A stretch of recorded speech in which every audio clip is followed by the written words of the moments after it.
18장 5절부터 16절에 있는 말씀 우리 한 목소리로 읽겠습니다.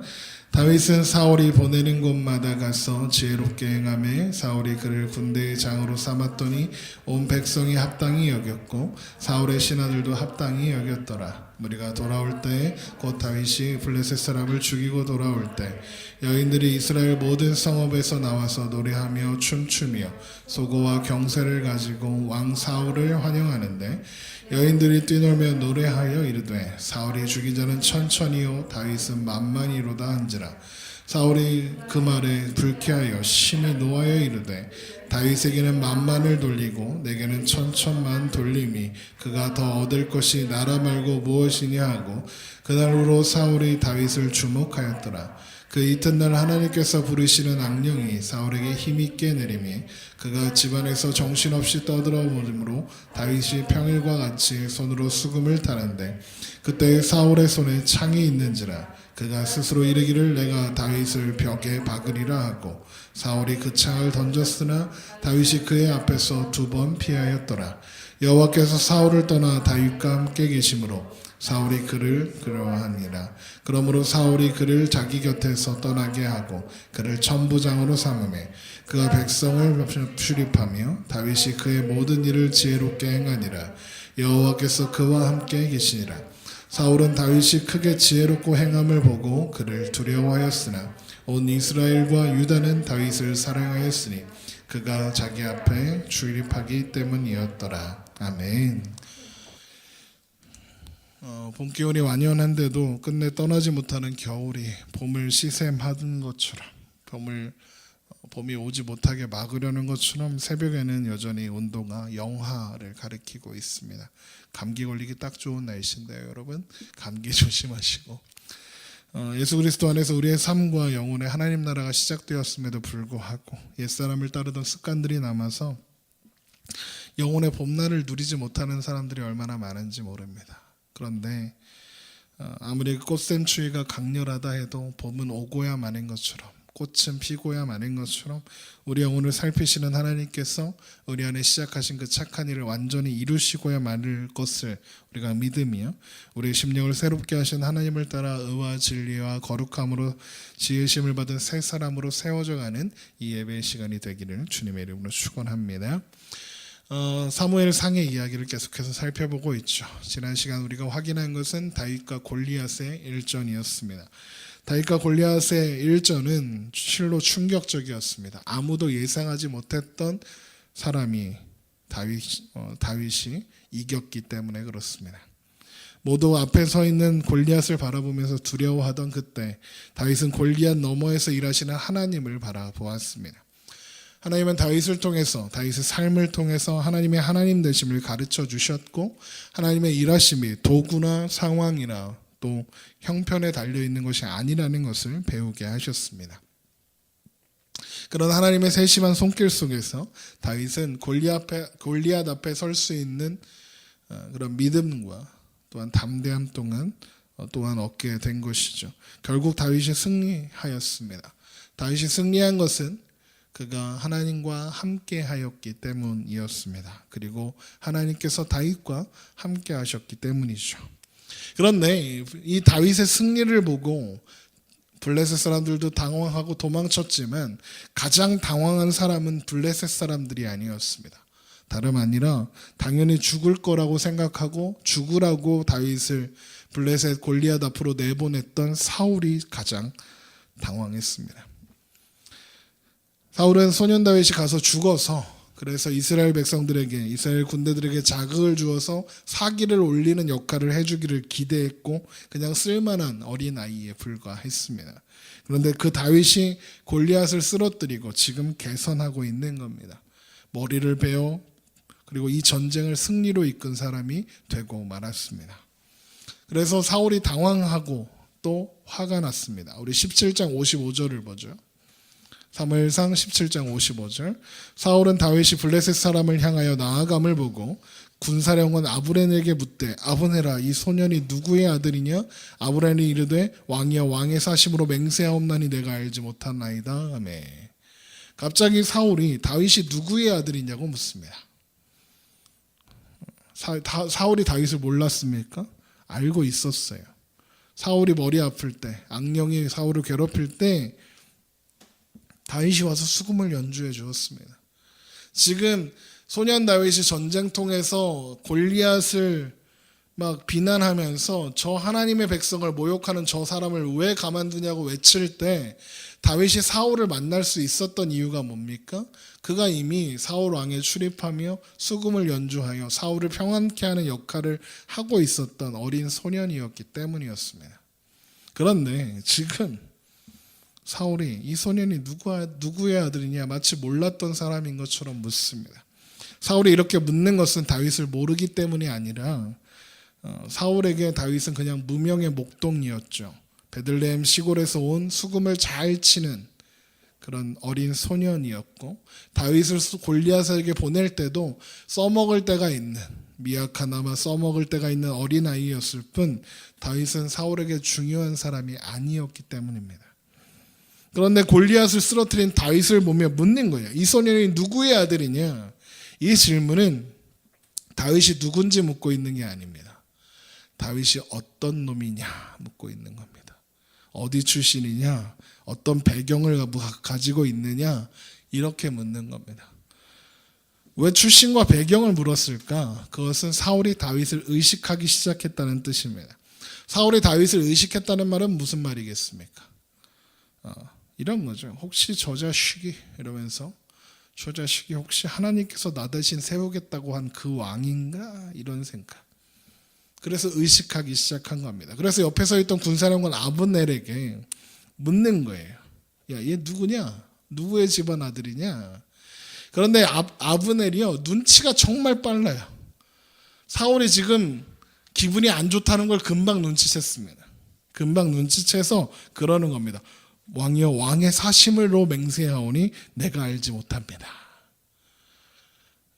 그냥 잘 모르겠는데요 그러면 되는데 맹세까지 하면서 모른다고 하잖아요. 이게 무슨 뜻이냐?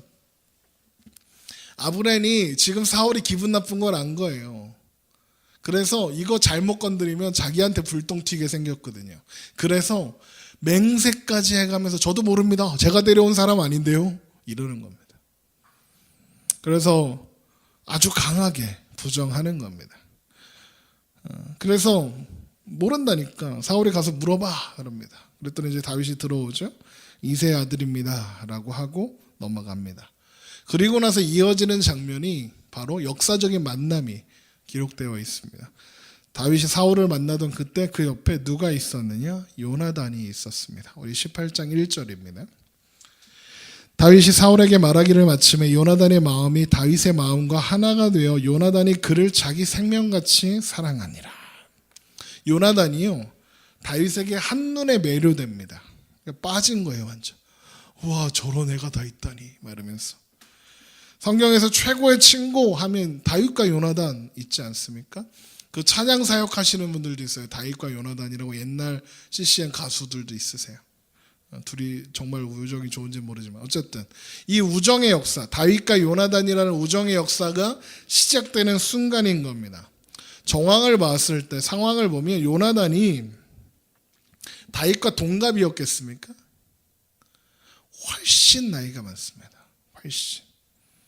정확하게 성경이 알려주고 있지는 않지만 그래서 정확하게 추정할 수는 없지만 성경학자들에 따르면 많게는 30살까지 차이 났을 거랍니다. 그러니까 지금 다윗의 나이가 15살 정도라고 추정하면 요나단은 45살이에요. 작게는 10살 정도. 그럼 25살이에요. 그러니까 어마어마한 차이가 나는 겁니다. 그런데 둘이 친구가 되었어요. 어떻게 친구가 될 수 있었겠습니까? 요나단의 마음이 다윗의 마음과 하나가 되었다라고 18장 1절에 되어 있죠. 마음이 하나가 되었기 때문에 그렇습니다. 어떻게 무엇이 다윗과 요나단의 마음을 하나로 만들었을까요? 그것은 하나님을 향한 같은 마음을 품고 있었기 때문에 그렇습니다. 다윗이 골리앗 앞에서 했던 17장 47절에 여호와의 구원하심이 칼과 창에 있지 아니함을 이 무리에게 알게 하리라. 전쟁은 여호와께 속한 것인지 그가 너희를 우리 손에 넘기시리라 했던 그 고백과 요나단이 사울이 600명 데리고 석류나무 아래에서 막 빌빌대고 있을 때 홀로 나아가서 블레셋 사람들을 이렇게 처단하고 이겼을 때 그때 했던 고백도 요나단이 자기의 무기를 든 소년에게 이르되 우리가 이 할례 받지 않은 자들에게로 건너가자. 여호와께서 우리를 위하여 일하실까 하노라. 여호와의 구원은 사람이 많고 적음에 달리지 아니하였느니라. 이 고백이 다르지 않다는 것 우리는 알고 있습니다. 똑같은 고백입니다. 여러분, 같은 믿음을 가진 거예요. 다윗과 요나단은. 같은 믿음은요, 시대나 문화, 세대를 뛰어넘어서 하나가 되게 하는 힘이 있습니다. 하나님께서 같은 믿음을 그들에게 주시기 때문이죠. 그래서 기독교 고전을 읽는 것이 유익합니다. 기독교의 고전이라는 것은 수백 년 전에 기록된 책들이거든요. 저도 고전을 읽는 것을 좋아하는데 어려워요. 그런데 그 안에서 진리들을 발견하고 놀라움을 발견합니다. 그러면서 맞장구를 칩니다. 그렇지 합니다. 왜 그렇게 되는 줄 아십니까? 같은 신앙을, 같은 믿음을 고백하고 있기 때문에 그렇습니다. 그런 것처럼 세대를 뛰어넘어서 같은 믿음은 하나가 되게 하는 힘이 있는 것입니다. 우리 빌립보서 2장에 한번 가볼까요? 우리 사무엘상으로 돌아올 거니까 아예 덮지는 마시고 표시해 두시고 빌립보서 2장 1절에 한번 가보겠습니다.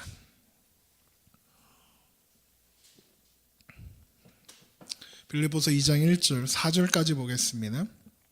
그러므로 그리스도 안에 무슨 권면이나 사랑에 무슨 위로나 성령의 무슨 교제나 국률이나 자비가 있거든 마음을 같이하여 같은 사랑을 가지고 뜻을 합하여 한 마음을 품며 아무 일에든지 다툼이나 허영으로 하지 말고 오직 겸손한 마음으로 각각 자기보다 남을 낮게 여기고 각각 자기를 돌본 뿐더러 또한 각각 다른 사람들의 일을 돌보아 나의 기쁨을 충만하게 하라. 여기 보면 바울의 마음을 같이하고 같은 사랑을 가지고 뜻을 합하여 한 마음을 품으라 이렇게 되어 있죠. 같은 믿음으로 그리스도 안에 있고 하나님 안에 있는 사람들은 마음을 같이하여 같은 사랑을 가지고 뜻을 합해서 한 마음을 품게 되기 때문에 그러합니다. 그래서 세대를 초월한 다윗과 요나단의 우정이 가능할 수 있었던 겁니다. 그런데 이 요나단이 아주 특별한 행동을 하게 됩니다. 우리 3절을 한번 보죠. 사무엘상 18장 3절로 돌아오세요. 이 행동이 아주 의미심장합니다. 사무엘상 18장 3절 요나단은 다윗을 자기 생명같이 사랑하여 더불어 언약을 맺었으며 요나단이 자기가 입었던 겉옷을 벗어 다윗에게 주었고 자기의 군복과 칼과 활과 띠도 그리하였더라. 아멘. 요나단이 자기가 입던 옷과 군복과 칼과 활과 띠를 벗어서 다윗에게 줍니다. 이게 아주 중요한 상징을 가지고 있습니다. 요나단은 가만히 있으면 사울의 뒤를 이어서 왕이 될 사람 아닙니까? 왕자니까요. 그렇죠? 그래서 요나단이 가지고 있던 겉옷과 군복이나 칼이나 활이나 띠나 다 뭘 상징하는 옷이었겠습니까? 그가 왕자임을, 그가 다음 왕이 될 것임을 상징하는 그런 물건들이었죠. 그런데 요나단이 그 모든 물건들을 지금 다윗에게 내어주고 있습니다. 이건 왕권을 넘겨주겠다는 뜻이 되는 거예요. 네가 왕이다 라고 고백하는 거죠. 요나단이 지금 다윗이 왕이 될 것을 알아서 이렇게 하는지 아니면 그냥 정말로 사랑해서 내가 가진 거 뭐 좋은 거 없나 해서 주는 것인지 정확히는 알 수 없습니다. 그러나 이후의 이야기들을 보면 요나단은 다윗이 왕이 될 것을 알고 있었던 것 같아요. 그리고 그것을 그대로 인정합니다. 아버지 사울이 버림받았다는 것, 그리고 아버지를 대신할 왕이 세워질 거라는 걸 알고 있었습니다. 그런데 그러다 보니까 자신이 다음 왕은 아닐 거라는 짐작은 하고 있지 않았을까 생각합니다. 그런데 그런 바로 그때 같은 마음을 품은 다윗이 등장한 겁니다. 다윗의 믿음의 고백을, 골리앗을 향해서 외치는 다윗의 그 믿음의 고백을 요나단이 들었고 골리앗이 넘어지는 것을 보았고 블레셋이 물러가는 것을 보았습니다.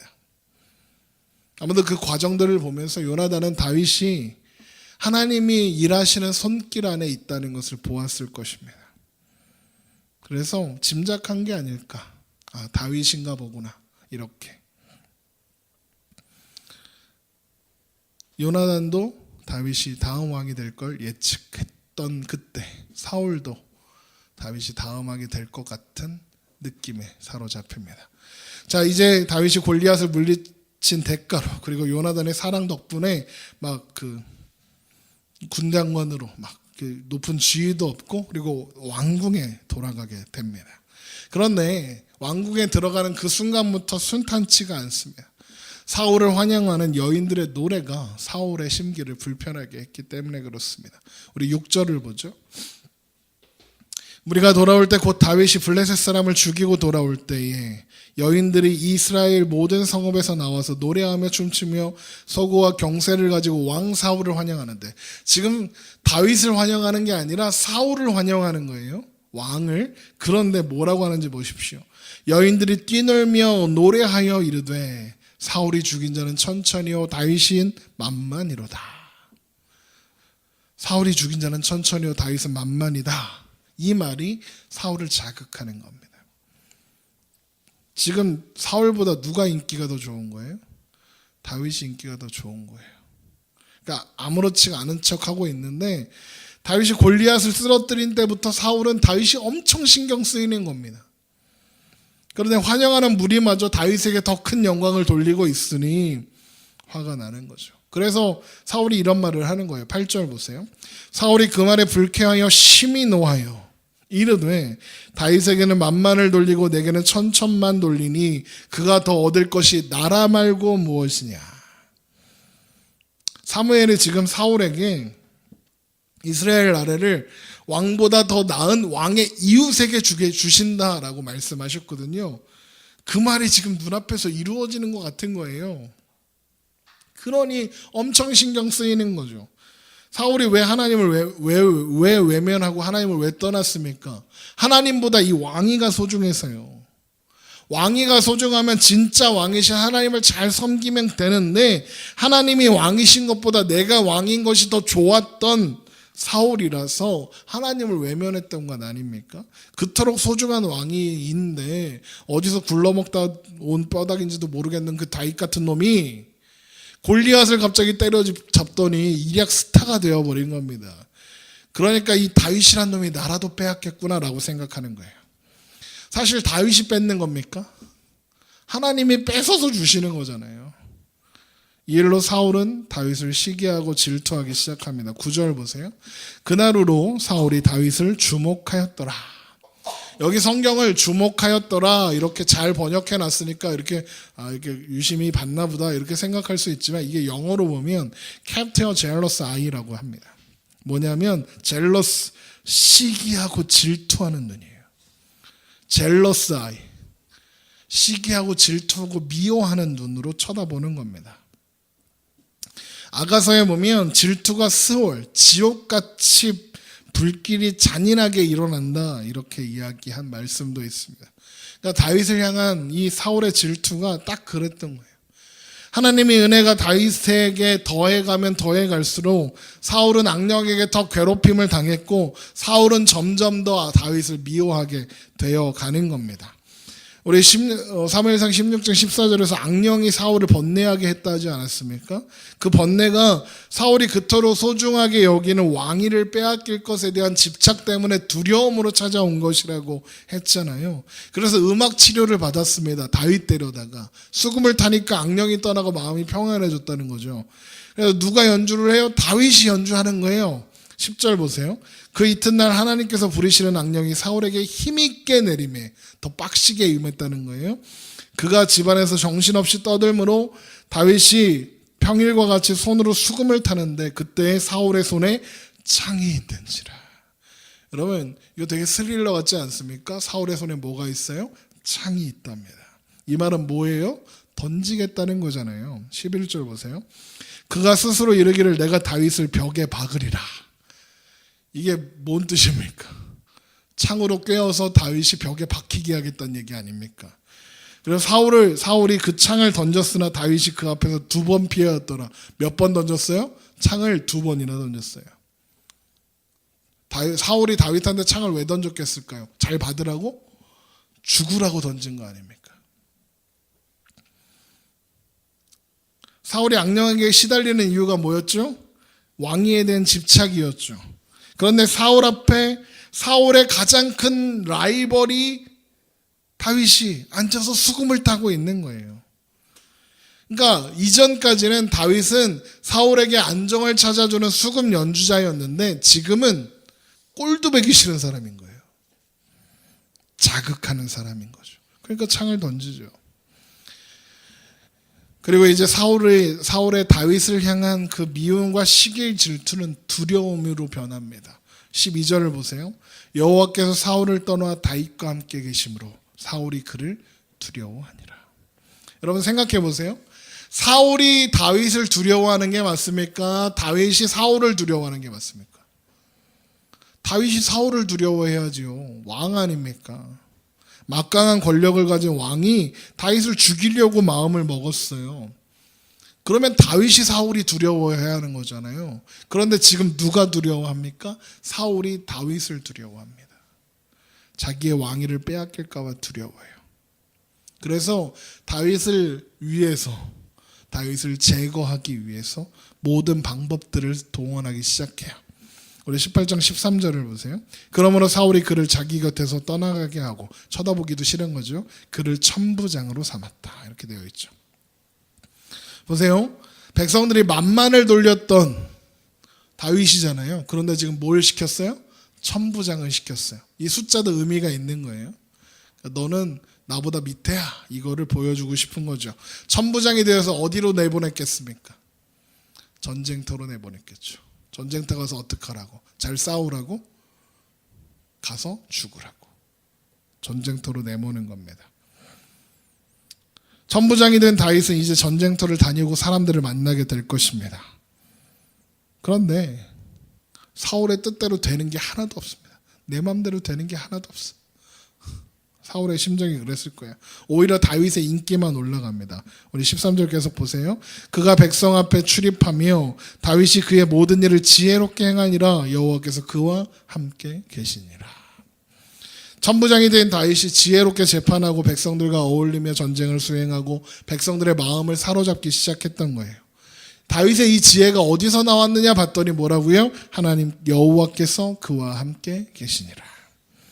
다윗을 죽이려고 천부장을 세웠는데 승승장구하는 거예요. 왜? 누가 함께 하셔서? 하나님께서 함께 하셔서. 그런데 말씀의 이유가 바로 여호와께서 함께 하셔서 하나님이 다윗과 함께 하셨기 때문이라는 겁니다.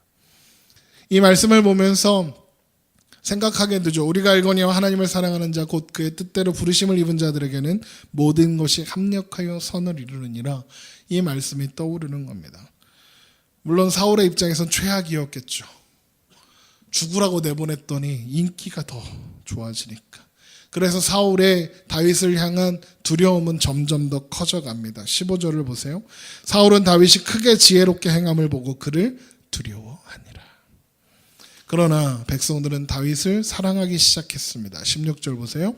온 이스라엘과 유다는 다윗을 사랑하였으니 그가 자기들 앞에 출임하기 때문이었더라. 그렇게 하나님은 다윗을 왕으로 세워가시기 위한 하나님의 일들을 이루어가고 계셨습니다. 그런데 여러분 우리 신자로 살면서 예수 믿는 자로 살면서 제일 고민하는 게 뭡니까? 하나님을 믿는데 왜 이런가? 왜 어려운가? 아닙니까? 하나님을 믿는데 남편이 속을 썩여요. 하나님을 믿는데 예수님을 믿는데 자녀가 속을 썩여요. 자녀가 대학을 못 간답니다. 하나님을 믿는데 취업이 안 된답니다. 믿는데 돈이 안 모입니다. 빚만 늘어갑니다. 믿는데 성공하지는 않습니다. 하나님 믿는데 삶의 무게가 가벼워지질 않습니다. 그래서 생각하게 돼요. 하나님 믿는데 내가 왜 이런가? 그래서 사람들이 방법을 찾아냅니다. 정성이 부족해서. 정성이 부족해서 그런 거라고 합니다. 아니 노력이 부족해서 그런 거라고. 좀 더 노력하라고 합니다. 최선을 다해서 하나님을 섬기라 합니다. 그러면 복에 복을 더하여 주실 것이다.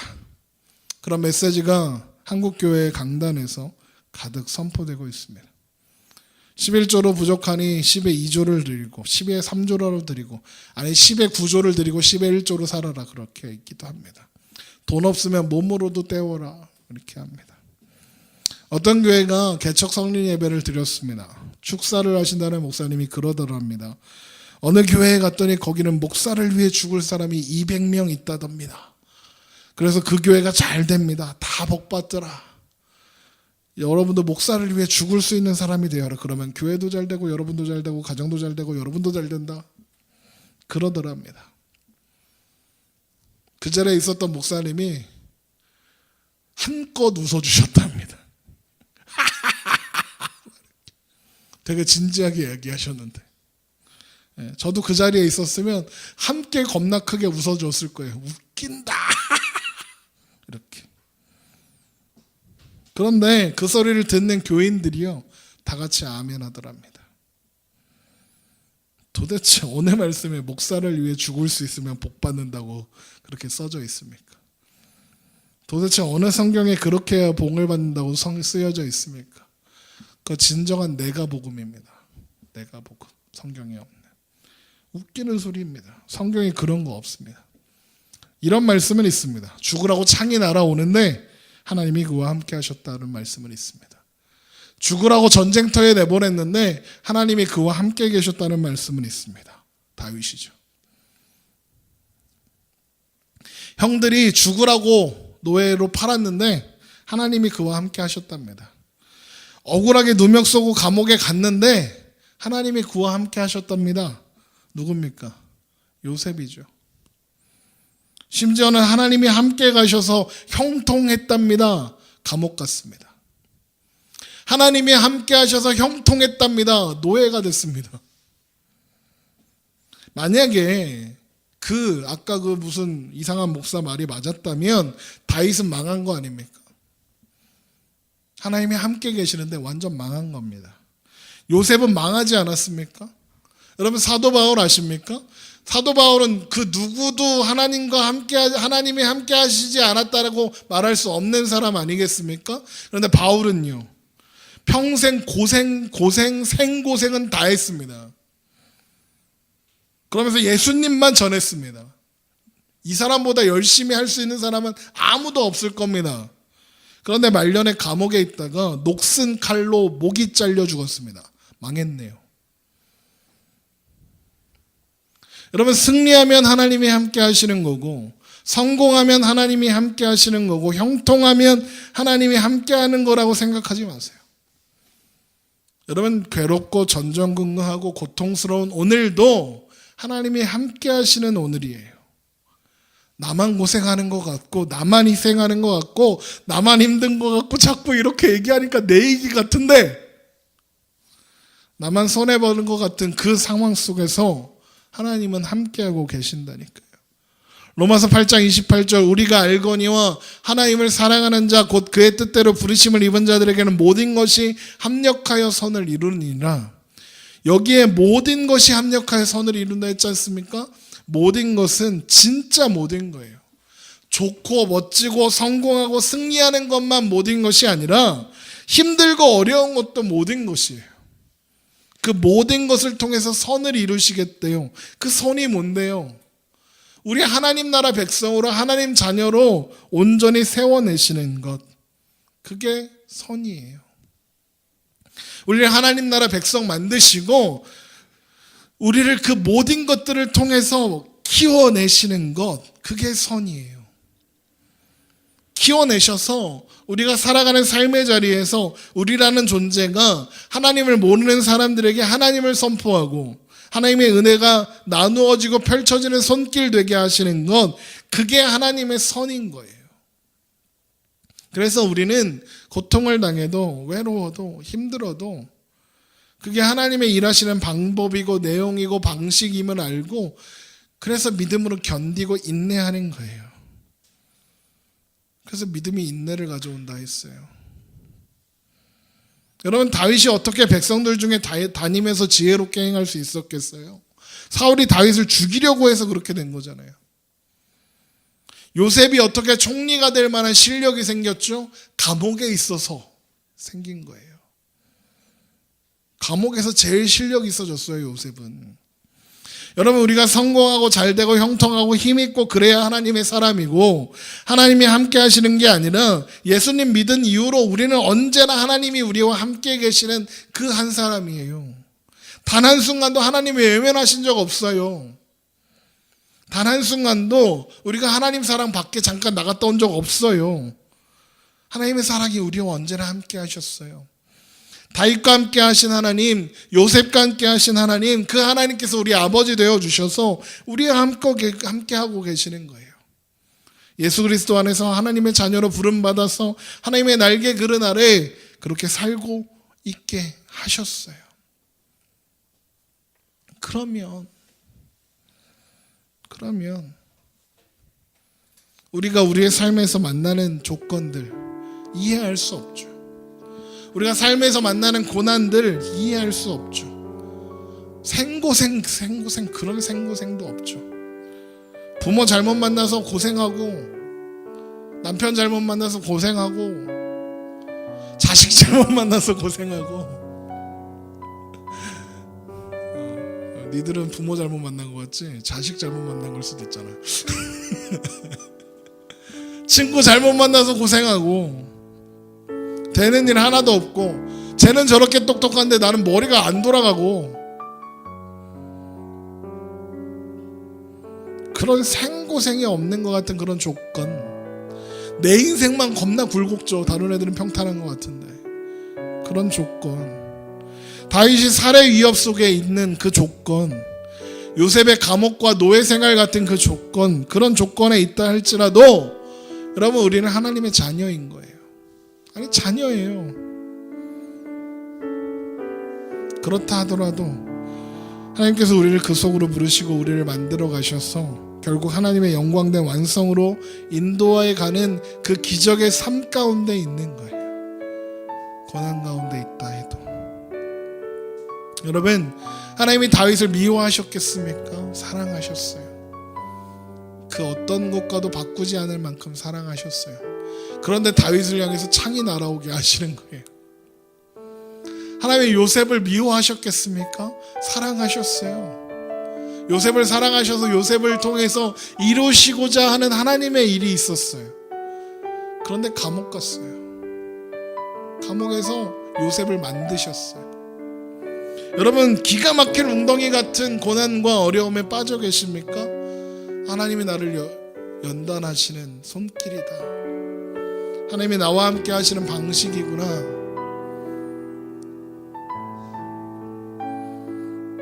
환난은 인내는 소망을 얻는다 하였습니다. 여러분,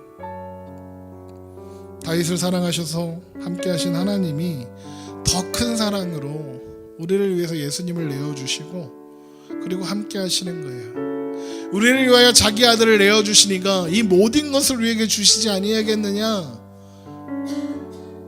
하나님의 말씀입니다. 하나님, 그 사랑으로 하나님께서 우리와 함께 계신다는 그 사실을 기억하며 우리가 살아가는 그 오늘들에 힘들겠죠. 불평도 나오겠죠. 원망도 나오겠죠. 이해할 수 없겠죠. 요셉도 그랬고 다윗도 그랬어요. 이해할 수 없었어요. 그런데 그들의 입을 통해서 나의 평생에 하나님이 나와 함께 하셨노라 그 고백을 받아내셨다니까요. 하나님께서 우리의 삶을 그렇게 만져가고 계세요. 여러분, 그 사실을 기억하면서 우리에게 주어지는 그 오늘이 가시밭길 같아도